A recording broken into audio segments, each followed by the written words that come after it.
नमस्कार, दिल्ली न्यूज में आपका बहुत बहुत स्वागत है। चलिए देखते हैं आज की 25 फटाफट काम की और महत्वपूर्ण बड़ी खबरों को। पर इससे पहले वीडियो को लाइक करना बिल्कुल न भूलें।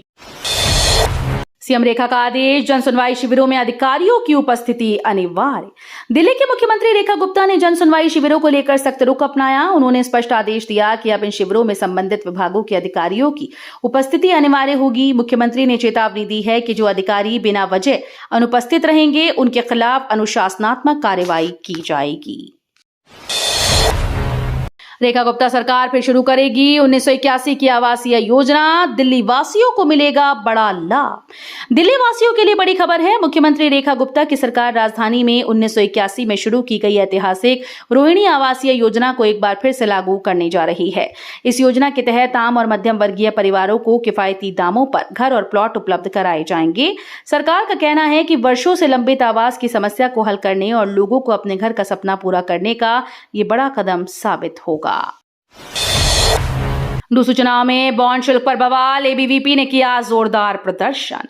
दिल्ली विश्वविद्यालय में छात्र राजनीति गर्मा गई है। डूसू चुनाव को लेकर अखिल भारतीय विद्यार्थी परिषद ने विश्वविद्यालय प्रशासन के खिलाफ जोरदार प्रदर्शन किया।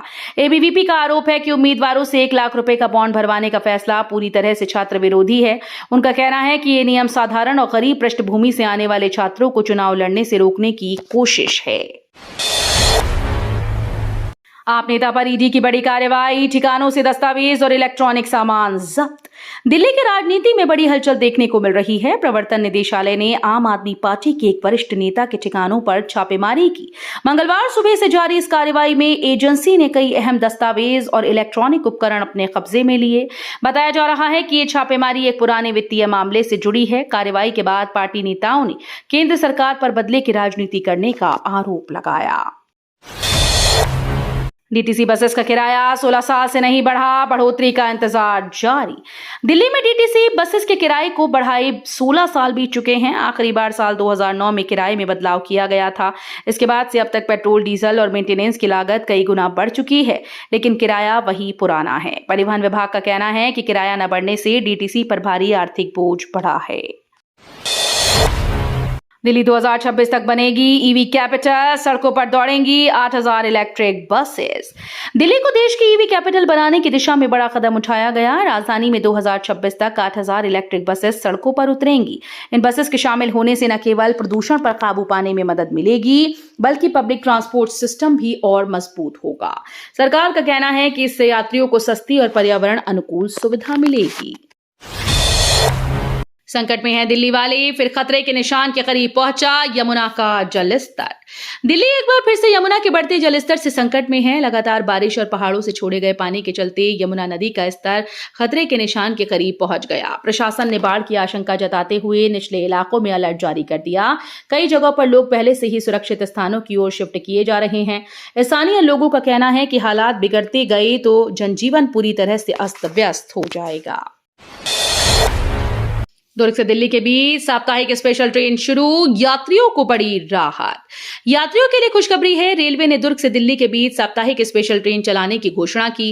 इस ट्रेन के शुरू होने से त्योहारों और भीड़भाड़ के मौसम में यात्रियों को बड़ी राहत मिलेगी। नई ट्रेन हर हफ्ते एक दिन दुर्ग से दिल्ली के लिए रवाना होगी और वापसी में दिल्ली से दुर्ग तक चलेगी। डीडीए ने गणेश चतुर्थी पर लॉन्च की हाउसिंग स्कीम 2025, सस्ते और रेडी टू मूव फ्लैट्स की बुकिंग शुरू। दिल्ली वासियों के लिए खुशखबरी है। गणेश चतुर्थी के मौके पर दिल्ली विकास प्राधिकरण ने प्रीमियम हाउसिंग स्कीम 2025 लॉन्च कर दी। इस योजना के तहत राजधानी में अलग अलग लोकेशन पर रेडी टू मूव और किफायती फ्लैट्स उपलब्ध कराए जा रहे हैं। बुकिंग की प्रक्रिया शुरू हो गई है और आवेदक ऑनलाइन माध्यम से आवेदन कर सकते हैं। डीयू स्नातक प्रवेश का अंतिम मौका, आवेदन की अंतिम तिथि आज। दिल्ली यूनिवर्सिटी में स्नातक दाखिले के इच्छुक छात्रों के लिए अच्छी खबर है। विश्वविद्यालय ने आवेदन की अंतिम तिथि बढ़ाकर 27 अगस्त कर दी, यानी आज आवेदन की अंतिम तिथि है। जानकारी के मुताबिक कई कॉलेजेस में सीट्स खाली हैं, जिन्हें भरने के लिए ये मौका दिया गया है।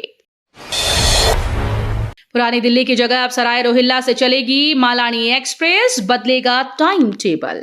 दिल्ली से बाड़मेर जाने वाले यात्रियों के लिए अहम खबर है। मालानी एक्सप्रेस अब पुरानी दिल्ली स्टेशन से नहीं चलेगी। 29 अगस्त 2025 से ये ट्रेन सराय रोहिल्ला स्टेशन से रवाना होगी। रेलवे प्रशासन ने स्टेशन पर भीड़ कम करने और यात्रियों की सुविधा बढ़ाने के लिए ये बदलाव किया है।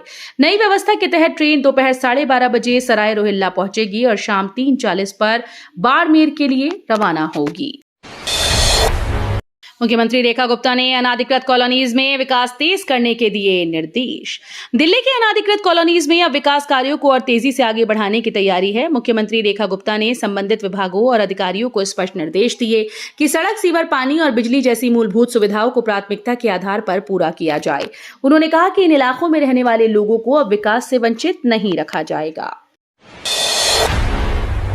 दिल्ली मेट्रो में किराया बढ़ने पर यात्रियों का गुस्सा फूटा, बोले टिकट हुआ ईएमआई जैसा। दिल्ली मेट्रो में किराया बढ़ने के फैसले ने यात्रियों को नाराज कर दिया। हर लाइन पर 1 से 4 रुपए तक की बढ़ोतरी के बाद लोग कह रहे हैं कि अब मेट्रो का सफर महंगाई एक्सप्रेस पर सफर करने जैसा हो गया है। सोशल मीडिया पर भी यात्रियों ने तंज कसा, टिकट खरीदना अब ईएमआई भरने जैसा लग रहा है।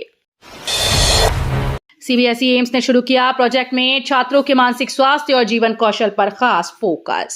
सीबीएसई ने एम्स के सहयोग से प्रोजेक्ट मैट यानी माइंड एक्टिवेशन थ्रू एजुकेशन की शुरुआत की है। इस पहल का मुख्य उद्देश्य छात्रों के मानसिक स्वास्थ्य को मजबूत करना और उनमें जरूरी जीवन कौशल विकसित करना है। प्रोजेक्ट के तहत तनाव प्रबंधन, आत्मविश्वास, सकारात्मक सोच और सहनशीलता जैसे पहलुओं पर विशेष ध्यान दिया जाएगा। एमसीडी का सख्त एक्शन, दिल्ली के कई इलाकों में अवैध निर्माण पर गरजा बुलडोजर। दिल्ली में मंगलवार को नगर निगम का बुलडोजर चला और अवैध निर्माण को ध्वस्त कर दिया गया। जिस इलाके में ये एक्शन हुआ वहां सुबह से ही भारी पुलिस बल तैनात किया गया था ताकि किसी तरह की कानून व्यवस्था की समस्या ना हो।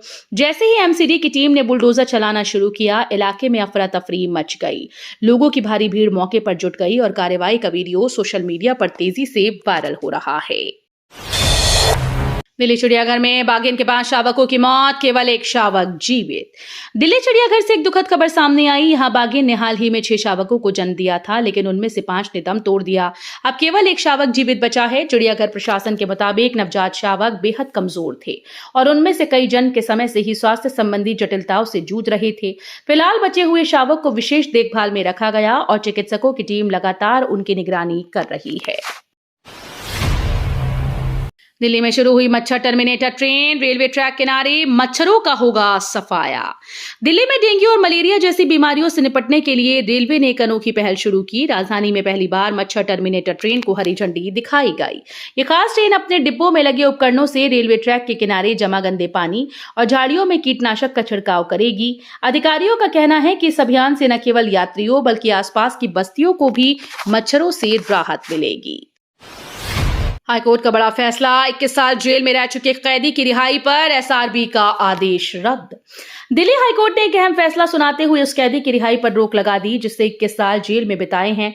दरअसल सेंटेंसिंग रिव्यू बोर्ड यानी एसआरबी ने उसकी रिहाई का आदेश दिया था, लेकिन कोर्ट ने इस फैसले को रद्द कर दिया है। हाईकोर्ट ने कहा कि गंभीर मामलों में सजा काट रहे कैदियों की रिहाई पर तय नियमों और प्रक्रियाओं का पालन जरूरी है। दिल्ली में कूड़े के पहाड़ से बड़ी परेशानी, एमसीडी ने बनाई नई योजना। दिल्ली के कूड़े के पहाड़ राजधानी की सबसे बड़ी समस्याओं में से एक बने हुए हैं। गाजीपुर, भलसवा और ओखला जैसे लैंडफिल साइट्स पर कचरे का ढेर हर साल ऊंचा होता जा रहा है। इसे खत्म करना एमसीडी के लिए एक गंभीर चुनौती बन चुका है। डीटीसी पर सरकारी जमीन कब्जाने का आरोप, एनजीटी ने जवाब तलब किया। दिल्ली में सरकारी जमीन को लेकर एक बड़ा विवाद खड़ा हो गया है। मामला है डीटीसी द्वारा कब्जाई गई जमीन का। एनजीटी ने इस गंभीर रुख अपनाते हुए डीटीसी से स्पष्ट जवाब मांगा। वहीं दूसरी ओर डीडीए ने अदालत में बिल्कुल अलग ही कहानी पेश कर दी। दोनों विभागों के दावों में टकराव साफ नजर आ रहा है। वैष्णो देवी मंदिर मार्ग पर भूस्खलन से बड़ा हादसा, 5 श्रद्धालुओं की मौत, कई फंसे। जम्मू कश्मीर के प्रसिद्ध वैष्णो देवी मंदिर जाने वाले रास्ते पर बड़ा हादसा हुआ। अचानक हुए भूस्खलन में 5 लोगों की मौत की पुष्टि हो चुकी है, जबकि कई अन्य श्रद्धालुओं के फंसे होने की आशंका जताई जा रही है। घटना के बाद स्थानीय प्रशासन और आपदा प्रबंधन दल ने तुरंत राहत और बचाव कार्य शुरू कर दिया। दिल्ली में डेंगू मामले घटे, लेकिन चिकनगुनिया और मलेरिया का बढ़ा खतरा। दिल्ली में इस साल डेंगू के मामले पिछले साल की तुलना में कम दर्ज किए गए। हालांकि राहत की यह खबर दूसरी चिंताओं के साथ आई है। स्वास्थ्य विभाग के अनुसार राजधानी में अब चिकनगुनिया और मलेरिया के मामलों में बढ़ोतरी देखी जा रही है। बदलते मौसम और लगातार हो रही बारिश से मच्छरों के प्रजनन की संभावना बढ़ गई। फरीदाबाद में कालिंदी कुंज सड़क होगी 4 लेन, 1603 पेड़ काटने की तैयारी। फरीदाबाद में बुनियादी ढांचे को बेहतर बनाने की दिशा में बड़ा कदम उठाया जा रहा है। आगरा नहरपुल से ग्रीनफील्ड एक्सप्रेसवे तक जाने वाली कालिंदी कुंज की 2 लेन वाली सड़क को चौड़ा कर 4 लेन का बनाया जाएगा। इस परियोजना से यातायात सुगम होगा और लोगों को जाम से राहत मिलेगी। दिल्ली के भारत मंडपम में हुआ ऐतिहासिक आयोजन, भारत जागा अब दुनिया जगाने का संदेश। मंगलवार को भारत मंडपम में हुआ आयोजन इतिहास में दर्ज हो गया। आयोजन के दौरान गूंजा संदेश था, भारत जाग उठा, अब विश्व को जगाना है। देश भर से आए प्रतिनिधियों और गणमान्य लोगों ने इसमें हिस्सा लिया। मन से दिए गए विचारों ने न केवल भारत की सांस्कृतिक और आध्यात्मिक विरासत को उजागर किया, बल्कि विश्व पटल पर भारत की भूमिका को भी रेखांकित किया। दिल्ली एनसीआर में भारी बारिश से जनजीवन अस्त व्यस्त, उड़ानें प्रभावित। दिल्ली एनसीआर में लगातार बारिश ने जनजीवन अस्त व्यस्त कर दिया। सड़कों पर जलभराव और लंबे ट्रैफिक जाम से लोगों को भारी दिक्कतों का सामना करना पड़ रहा है। एयरपोर्ट पर भी हालात बिगड़े हैं। कई उड़ानें प्रभावित हुई और एयरलाइंस ने यात्रियों को समय से पहले निकलने की सलाह दी। तो ये थी आज की बड़ी खबरें। रोजाना ऐसे ही सबसे पहले अपडेट पाने के लिए चैनल को सब्सक्राइब करना बिल्कुल न भूलें। धन्यवाद।